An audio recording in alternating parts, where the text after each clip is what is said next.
Getting a jumping spider? Want to be well prepared? Watch this video to find out what you need to do. Hello everyone, welcome back to Spooderpods. I am David and today I am doing a quick video on preparing to get your first jumping spider. I get a lot of new owners on my channel, a lot of people who are less experienced and want to dip their feet into the hobby, and I'm glad you guys feel that I'm trustworthy to do this with, because I really want to help people get into the hobby and do so right with their spiders. So in this video, I'll give you some tips to prepare for your first jumping spider, set you up for lots of success.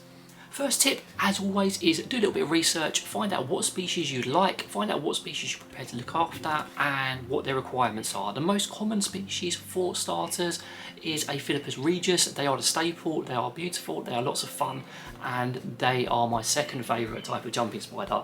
Philippus regius are great to start with, but there's nothing wrong with starting with a different type of spider. I've got a video on spiders I recommend for beginners on my channel, do check it out.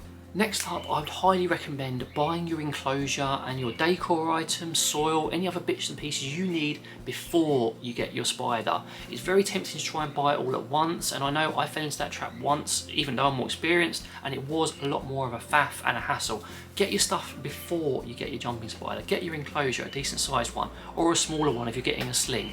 Get yourself some substrate, because I'd highly recommend substrate. Get yourself some springtails so you can do a cleanup crew. Are you going bioactive? Do you want a plant in there? Make sure you get your decor items. I've got some on my own store which you can check out, or you can get loads of lovely 3D printed stuff, or things you can just find in various places, like toys may even be suitable. A lot of people use aquarium ornaments which also work very well. Get all your stuff together before your spider is even in the post, because then you can muck around with setting up, you can enjoy the setup process rather than panicking about it, and you can just be creative and have lots of fun rather than on the day thinking, oh my goodness, I need to get my spider in. Another thing is get your live food either on the same day with your spider or just before you get your spider. A lot of the times when you get your jumping spider, they're not going to want to eat when they first arrive with you. However, you do want that live food available. My favourite live foods for my jumping spiders tend to be flies, green bottle flies. They're the best for them. Then I'll give them an occasional mini mealworm, and also occasionally we give them locust hatchlings as well. Those are the things they tend to enjoy eating the most.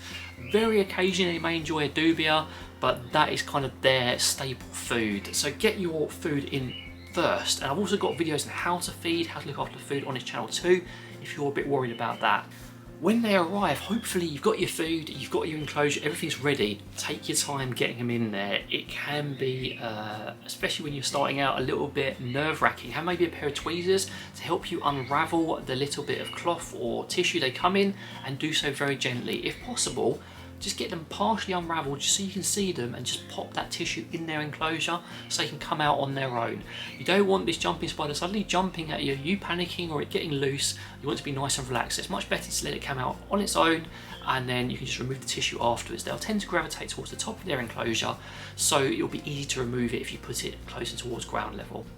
Next up, when they first come out, it may be a good opportunity to get some footage, but after that, leave them alone for a little while. Don't try and hassle them, just let them get settled into their enclosure. You're much more likely to see them build a web quicker, and much more likely to see them relax and enjoy the environment. You can observe them to see if they're a little bit nervous or there's not enough stuff high up for them, but I wouldn't hassle them much. It is important to have like a hide for them and elements high up in the enclosure, because that's where they're going to spend most of their time.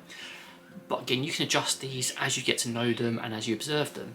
That also includes feeding. You do not have to feed them straight away. Look at the size of their abdomen. Make sure that you give them some time first. Their abdomen should be roughly the same size as their head area. Very technical definition there.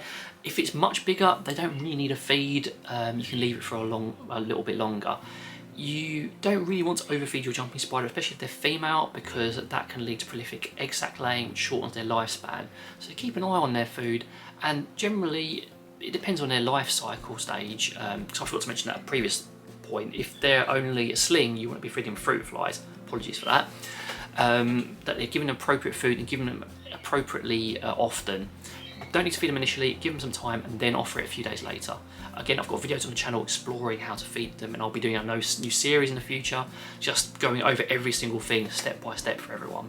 At this point, it just comes to getting to know your jumping spider. Their enclosure's ready, you've done your research, you've settled them in, making sure that you've provided them a light and all the other essentials for them, and then you just watch them, observe them, and get to know them. Hopefully they'll form a web hammock in the first week or so. They may go into pre-molt. That's also very common with jumping spiders when they go into a new environment, especially if they're younger.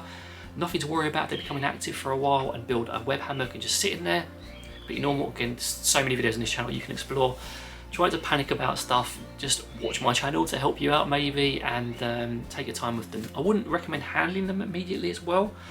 Take your time with that, and I've got a video on handling you can explore. Just videos for everything, because I want everyone to be well informed and have the best relationship with their spiders as possible. So that brings me to the end of the video. If you had any questions or comments, I'd love to hear from you down below. There will be more content like this coming in the future. Again, don't forget to check out my store if you want decor items. But in the meantime, take care and see you later.